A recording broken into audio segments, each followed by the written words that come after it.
Freeze! I said freeze!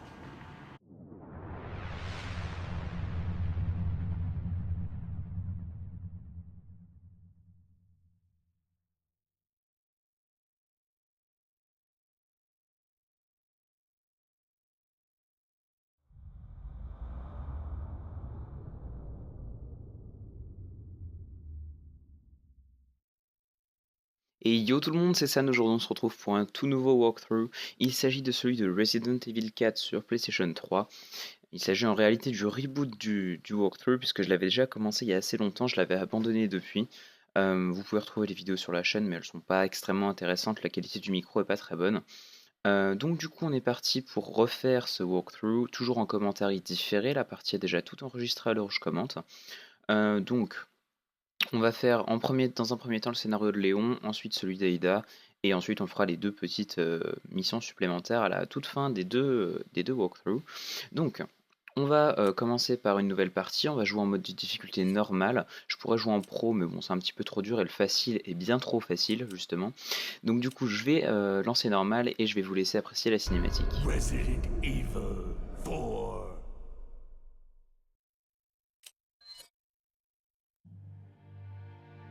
1998.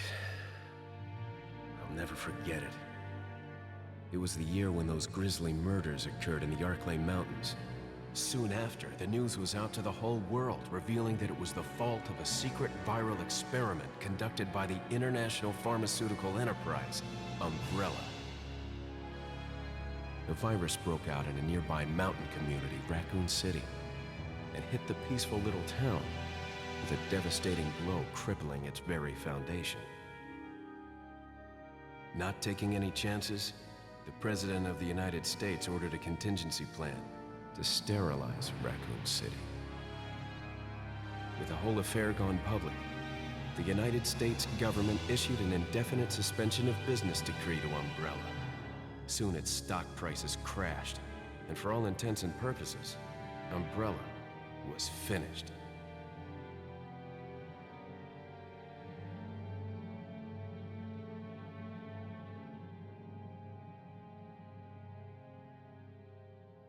Six years have passed since that horrendous incident.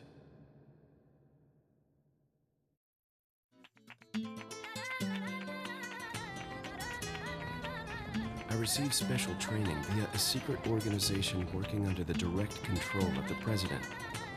I was to assume the responsibility of protecting the new president's family.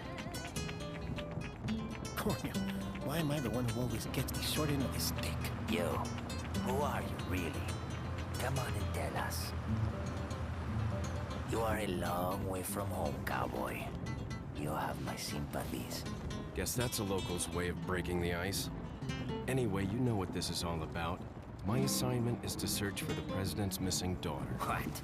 All by yourself? I'm sure you boys didn't just tag along so we could sing Kumbaya together at some Boy Scout bonfire. But then again, maybe you did. Oh, you crazy American. It's a direct order from the chief himself. I tell you, it's no picnic. I'm counting on you guys.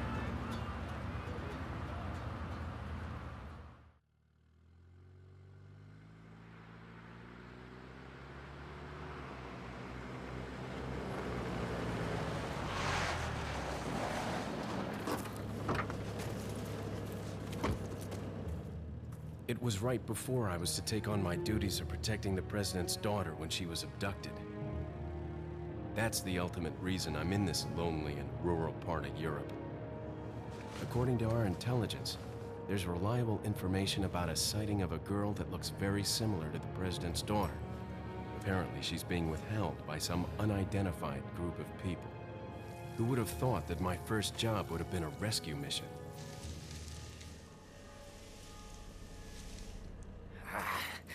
It's freezing.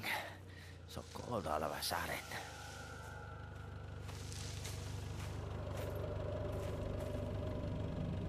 Must be my imagination. Sorry it took so long.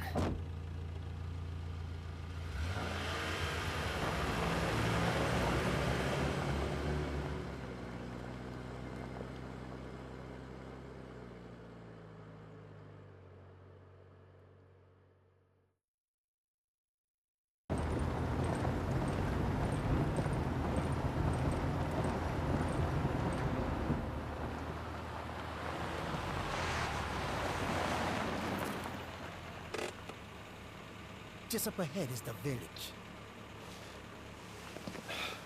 I'll go and have a look around.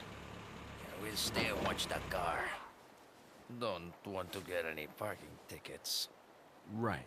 Parking tickets. Good luck. Jeez.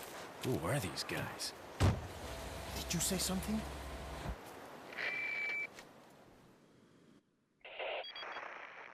Leon, I hope you can hear me. I'm Ingrid Hunnigan. I'll be your support on this mission. Loud and clear. Somehow I thought you'd be a little older. So the subject's name's Ashley Graham, right? That's right. She's the daughter of the president. So try to behave yourself, okay? Whoever this group is, they sure picked the wrong girl to kidnap. I'll try to find some more information on my end as well. Good. Talk to you later. Leon out.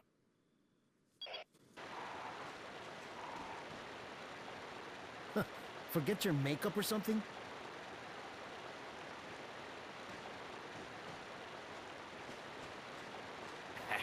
What's the matter? Did you lose your nerve? Donc voilà, on se retrouve après les cinématiques, après les petits dialogues.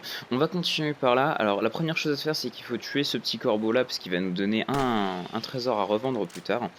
On va continuer, on va récupérer donc la spinelle qu'il nous a donnée. Là va y avoir une toute petite cinématique.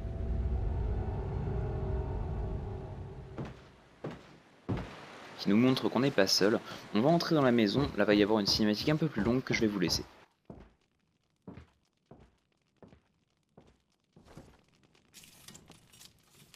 Excuse me. Sir?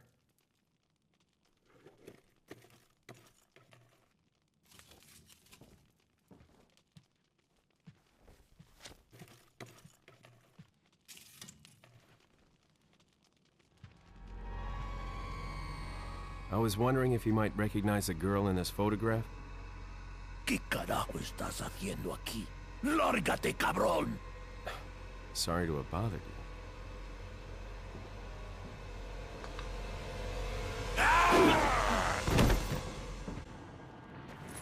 Freeze! I said freeze!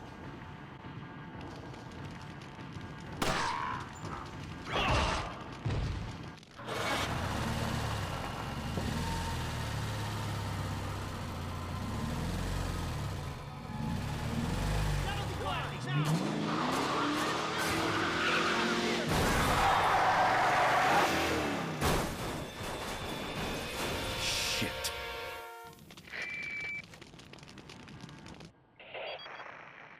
Is everything okay? There was a hostile local. I had no choice but to neutralize him. There are still others surrounding the area. Get out of there and head toward the village. Take whatever measures necessary to save the subject. Understood. Donc voilà, apparemment les villageois ne sont pas très contents de nous voir arriver. Ils sont vachement hostiles. Donc bon, on va devoir se défendre, ça tombe bien, on a un flingue. Donc le premier, je l'ai neutralisé, je vous ai pas mis, je vais pas commenter la petite seconde où je le tuais parce que bon, c'était pas très utile. Donc là en fait on va ressortir par la fenêtre, on se retrouve en fait devant la maison, par là où on est arrivé. Hein. Et il y a 3 mecs, alors les mecs ne sont pas très compliqués à tuer pour le moment, il leur faut 3 balles hein, pour les tuer. Donc voilà, pour le moment rien de bien extraordinaire. Alors si je dis pas de bêtises, voilà, celui-là j'ai très mal calculé parce que voilà, il fallait que je recharge, je me suis fait toucher pendant ma recharge. Bon, en mode normal ça va, quand ils touchent, ils font, quand ces mecs là en tout cas touchent, ils nous laissent dans la barre de vie verte. Je vais vous expliquer vite fait le principe de la barre de vie. Ça c'est commun à beaucoup de Resident Evil, hein, quasiment tous d'ailleurs. On a une barre de vie et elle est verte quand elle est à fond. Il y a une certaine jauge aussi où elle est verte, où le personnage court normalement. Ensuite elle devient jaune, donc on court un petit peu moins vite. Ensuite elle devient rouge, et donc là on court vraiment très lentement. Et après dans certains je crois qu'elle est même en danger, et là bah, on n'avance plus quoi. Si on n'a pas de soins on est vraiment mort. Donc une petite interface assez sympa donc, qui est la typewriter, donc la machine à écrire, pareil comme à quasiment tous les Resident Evil, du moins à ceux d'avant. Je sais pas comment ça se fait dans les derniers, mais je sais que dans ceux-là c'est une typewriter pour puis dans Veronica X, etc. aussi c'est le même principe, seulement sur les typewriters de Resident Evil 4 on peut sauvegarder dès qu'on arrive dessus, alors que sur les autres on était obligé de récupérer des rouleaux encreurs pour pouvoir pouvoir sauvegarder. Ici, sauver ce chien est très utile, vous allez voir, ça va nous servir contre un boss dans la 4e vidéo, donc dans le chapitre 2.1. Je tiens à préciser que là, dans cette vidéo-là, on est dans le 1.1, donc le tout premier chapitre du jeu.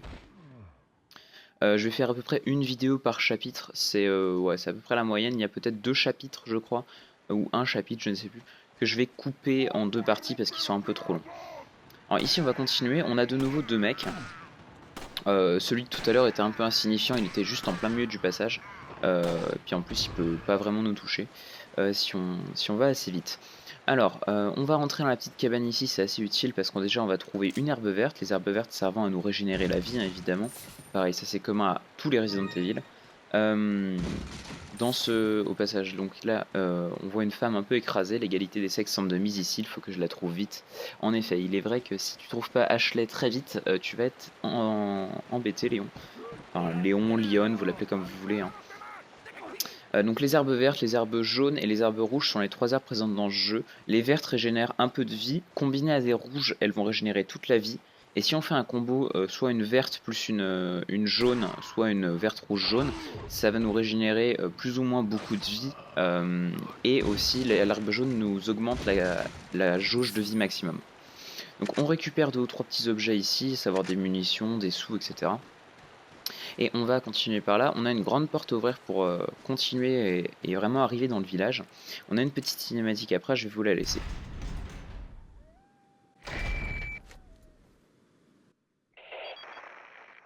Leon, how you holding up? Bad question, Hunnigan. Sorry to hear that. I'm sending you a playing manual. Hope you find it useful. I'll take a look at it, thanks. Donc voilà, Hunnigan nous envoie un manuel de jeu. Donc là je joue avec le 2e mode de jeu. Donc on peut recharger avec R1 plus croix, on peut donner des coups de pied quand on met des headshots. Ensuite on peut modifier les trucs dans l'inventaire, bref. Ça vous verrez ça un petit peu plus tard. Alors on va regarder ici la scène du village. Donc on est un petit peu à l'extérieur hein, du village, la scène principale est devant. Et donc vous voyez, on va zoomer avec les jumelles, que bah, malheureusement un des 2 officiers qui nous accompagnait au début a été chopé et s'est fait brûler en place publique, ce qui est tout à fait normal. Hein. Et pour le moment, vous allez voir, c'est assez soft ce qui se passe dans ce village. Je tiens à préciser que c'est un PEGI 18, bon, c'est très commun à tous les RE. C'est un PEGI 18, donc bon, voilà, histoire que vous le sachiez. On va continuer, et en entrant dans cette maison, on a encore de nouveau une cinématique. Vayan por detrás. Who are these people? Bloqueale el paso. What are they planning? Chainsaw.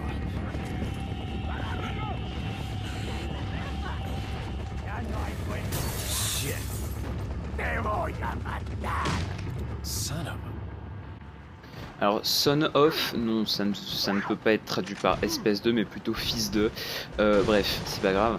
Il y a quelques toutes petites erreurs de traduction dans le jeu. Plus tard, hein, je vous les montrerai, enfin je vous les notifierai, je sais pas comment on dit, mais je vous les ferai remarquer en tout cas. Donc, vous voyez que les villageois sont un petit peu vénères quand même. Ils ont carrément ramené une tronçonneuse. Ce qui paraît tout à fait normal, encore une fois. On est dans un village paumé en Espagne. Hein. Je tiens à rappeler que le jeu se déroule en Espagne. Bon, ce sera pas très utile à savoir pour la suite, mais bon, au moins comme ça vous le savez. Le jeu se déroule en Espagne. Donc si vous entendez des commentaires de la part des villageois, c'est des commentaires espagnols. Par exemple, un forastero, ça veut dire un étranger, ou ce genre de truc. Je vais pas non plus faire reverso, Google Traduction. Hein. Je vais pas traduire tous les commentaires des Espagnols. Je vais vous laisser apprécier un petit peu et de toute façon voilà, c'est un peu ils répètent tout le temps les mêmes, donc de toute façon au bout d'un moment vous comprendrez. Puis au pire il y a quelques mots qui sont vachement connus hein, en espagnol et voilà, comme matalo par exemple, ça veut dire tuer-le. Bref, c'est en gros les quatre phrases qui vont répéter dans tout le jeu. Donc le petit save point dans toute cette zone, c'est ce toit ici. Puisque vous allez être absolument tranquille sur ce toit, vous n'allez pas pouvoir vous faire prendre à revers. En fait, tout simplement parce que derrière vous, il n'y a pas d'échelle. Donc les ennemis ne peuvent pas monter sur ce toit de par derrière, ils sont obligés d'arriver par devant. Donc c'est extrêmement safe et si vous avez pas beaucoup de munitions ou ce genre de trucs, c'est vraiment l'endroit où il faut aller. Pour moi j'avais vraiment beaucoup de munitions, de grenades, etc. C'était pas un problème. Mais bon, je préfère quand même me mettre là, c'est toujours plus agréable. Et puis voilà, moi j'ai toujours passé cette scène comme ça, quand je joue en mode casual bien sûr, hein. Pas quand je speedrun. Quand je speedrun, il y a un autre moyen pour passer beaucoup plus rapide. Mais ça, bon, ça vous allez voir des speedruns de Resident Evil 4 si ça vous intéresse. Moi je vais vous montrer le entre guillemets le 100%, c'est-à-dire avec quasi tous les trésors récupérés. Je dis quasi parce que je vais en oublier un à un moment, je le sais. Voilà. En gros, je vais essayer de vous montrer le jeu fait quasiment à 100%. Alors, on va continuer toujours en tuant des gens. Voilà, au passage, quand la tronçonneuse meurt, elle va donner 10 000 pesetas, ce qui est assez énorme. On a beaucoup d'ennemis à tuer quand même ici. Donc une fois que vous avez tué la tronçonneuse, c'est un petit peu tranquille. Il vous en reste plus énormément à tuer. Je sais pas combien est-ce qu'il en faut hein, pour combien d'ennemis tués il faut ici. En tout cas, la scène est finie maintenant. Je vais vous laisser la cinématique. Oh, la campana. Es hora de rezar. Tenemos que irnos.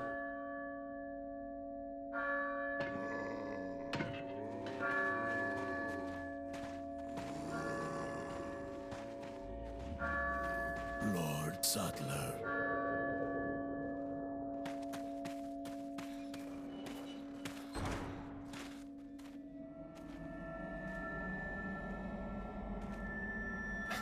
Where's everyone going? Bingo?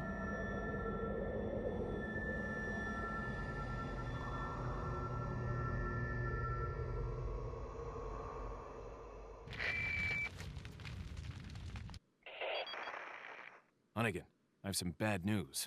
I've confirmed the body of an officer. Something's happened to the people here. Leon, you need to get out of there. Look for a tower and follow the trail near it. Got it. Donc voilà, la scène est terminée. Maintenant, on va fouiller cette scène-là du village. On peut partir, hein, continuer l'aventure hein, comme je vais faire tout à l'heure.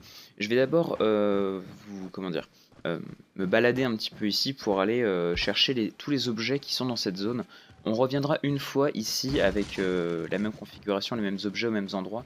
Mais bon, je préfère le faire maintenant parce que l'autre, quand on reviendra, on aura d'autres ennemis, etc. Et bon, au pire, c'est toujours bien un petit peu de visiter, de prendre son temps dans la première vidéo. Ça vous permet aussi de... comme ça, je peux poser quelques bases, expliquer quelques petites choses. Donc on va faire le tour. Vous avez vu qu'on a déjà récupéré une herbe verte, une herbe rouge, donc qui nous combinées entre elles nous font un soin maximum, nous régénèrent toute notre vie. Ici, voilà, on va récupérer une grenade aveuglante et des munitions de fusil à pompe. L'aveuglante est fixe ici, hein, c'est toujours la même, toujours une aveuglante à cet endroit-là. Vous allez voir les aveuglantes, essayez de les économiser puisqu'elles vont nous servir plus tard quand on aura de nouveaux types d'ennemis. On reviendra dessus un petit peu plus tard dans la 4e vidéo. Donc là on a récupéré une herbe jaune qui, je vous rappelle, combinée à une autre herbe peut nous augmenter la barre de vie max. Vous voyez hein, qu'on a la barre de vie de Léon en bas à gauche là, en bas à droite pardon. Et on a un trait blanc situé à 5 unités du début de la jauge.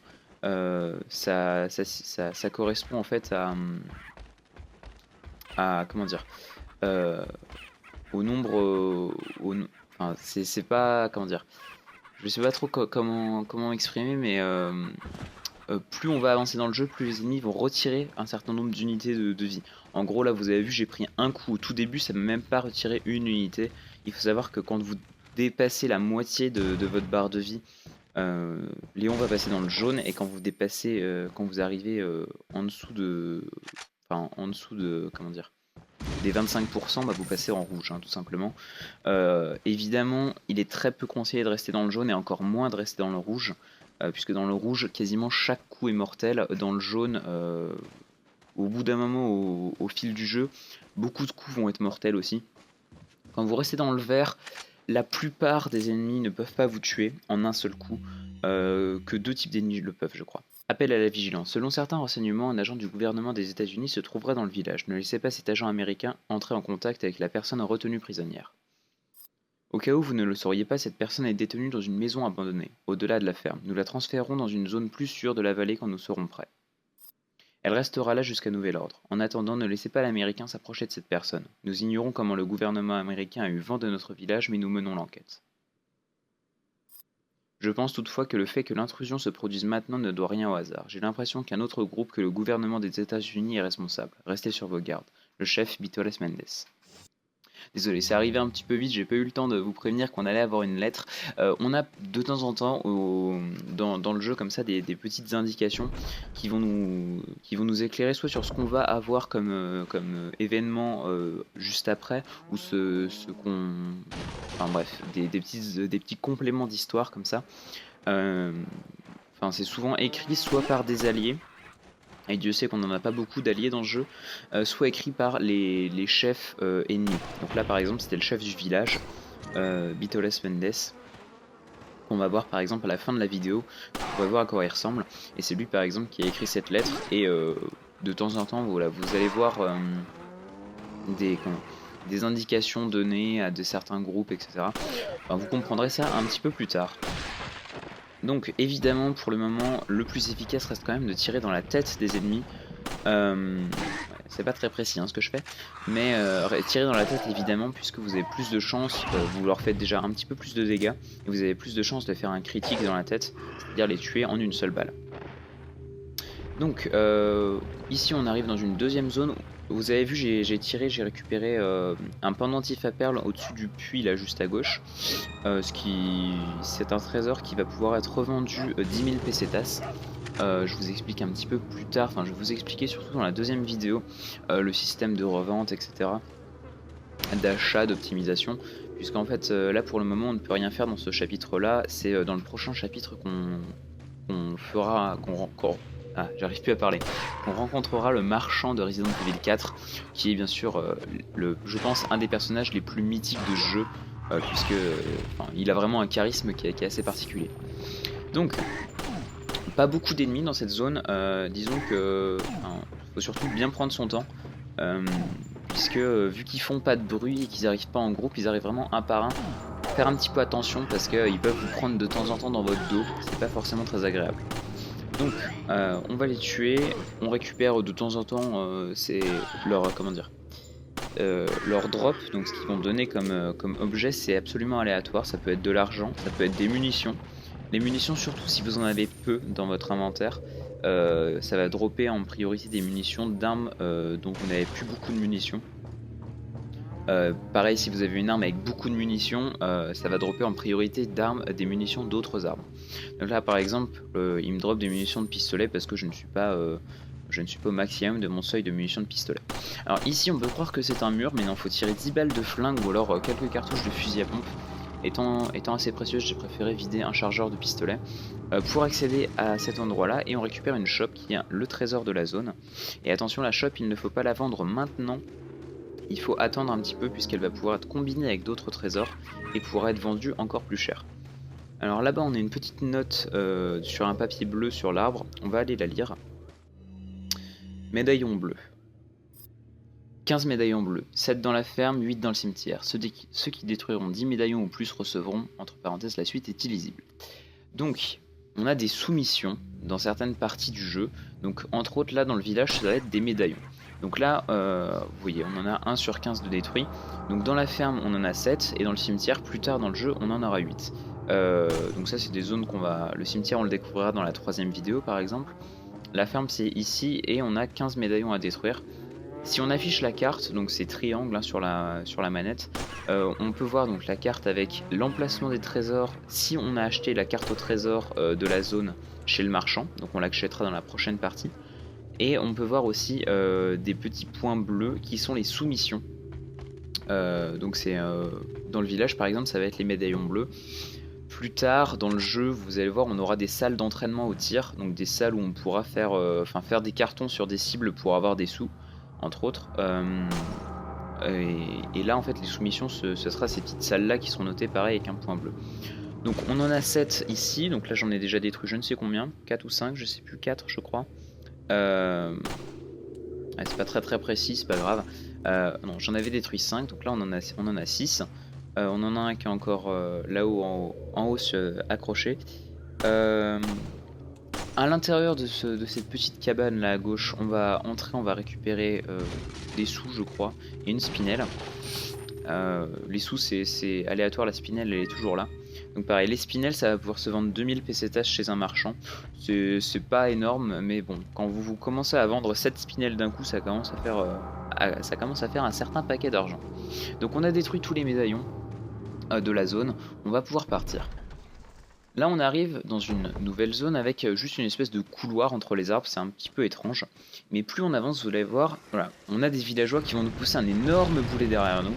Et on a notre premier QTE du jeu, à savoir il faut mâcher le bouton carré pour sprinter.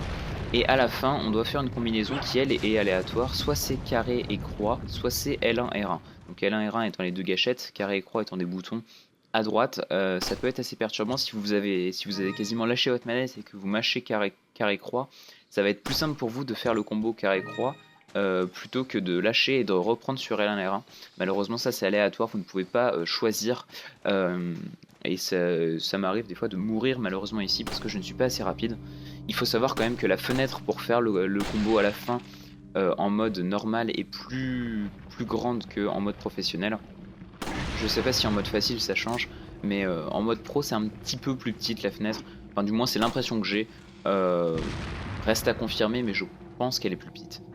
Là on a des hommes avec des dynamites. Le seul problème de ces gars là c'est qu'il faut juste éviter qu'ils s'approchent de nous. Et il faut les shooter à distance tout simplement. Là on entre dans la maison, on en a un nouveau. Là j'ai un peu mal joué, j'aurais dû juste le canarder de balle et le tuer et le laisser mourir de l'autre côté. Malheureusement je crois qu'il a eu le temps de me lancer son bâton de dynamite. Parce que là j'ai pas été précis du tout. Et bon j'ai réussi à le tuer mais il l'avait déjà lancé. Donc voilà, quand vous êtes dans le vert et que vous prenez une dynamite, votre vie va descendre au minimum du rouge, mais ça va pas vous tuer. Après si vous êtes un petit peu plus bas, je ne sais pas, en tout cas dans le jaune et dans le rouge, évidemment ça vous tue. On entre dans la petite maison, on récupère quand même une grenade, c'est pour ça qu'on est venu principalement. On va ressortir, faites attention, il y a quelques pièges à loups par terre, si vous marchez dedans vous perdez de la vie et ça vous ralentit aussi. On va récupérer ici un autre trésor, l'œil de chat rouge, qui va pouvoir être combiné avec la chope qu'on a récupérée tout à l'heure. Je les combinerai à la fin du village, donc c'est-à-dire dans la partie je ne sais combien, mais ça va être dans le chapitre 2.3, donc c'est dans assez longtemps. Ici on détruit le fil de dynamite parce que sinon si on marche dessus on explose. On active le piège à loup pour éviter bien sûr de marcher dessus et de se blesser aussi évidemment. On va continuer et là c'est la maison de fin de chapitre, donc la fin de chapitre est à l'intérieur. On va entrer, on a quelques petits trucs à fouiller, entre autres de l'argent à récupérer dans ce coffre là. Des munitions de pistolet, on a une machine à écrire qui ne sert à rien puisque là on est à la fin du chapitre donc c'est pas très utile de sauvegarder. Allez, 2 fils de dynamite à détruire. On ouvre cet autre petit meuble et on a une herbe verte, des sous ici. On va pousser cette étagère, je vais recharger. On va continuer, ouvrir l'armoire et là ça va être la fin de chapitre, je vais vous laisser la cinématique.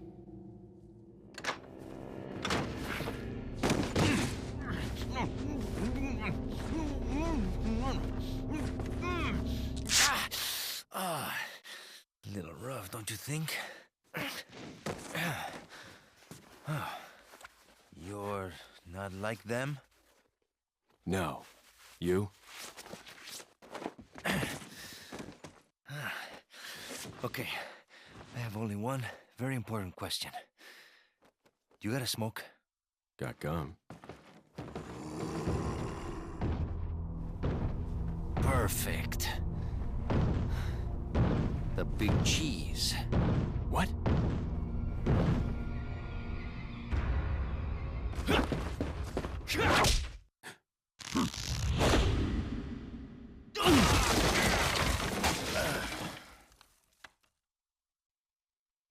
Et voilà, c'est sur cette rencontre assez musclée avec le chef du village, Bitolas Mendes, que ce chapitre 1.1 se termine.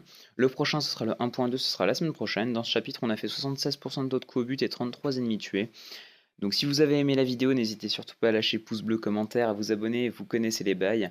Tous les liens sont dans la description de toute façon. On se retrouve la semaine prochaine pour savoir ce qui va arriver à Léon et notre ami que nous avons magnifiquement délivré. Allez, des bisous tout le monde. D'ici là, portez-vous bien. Ciao.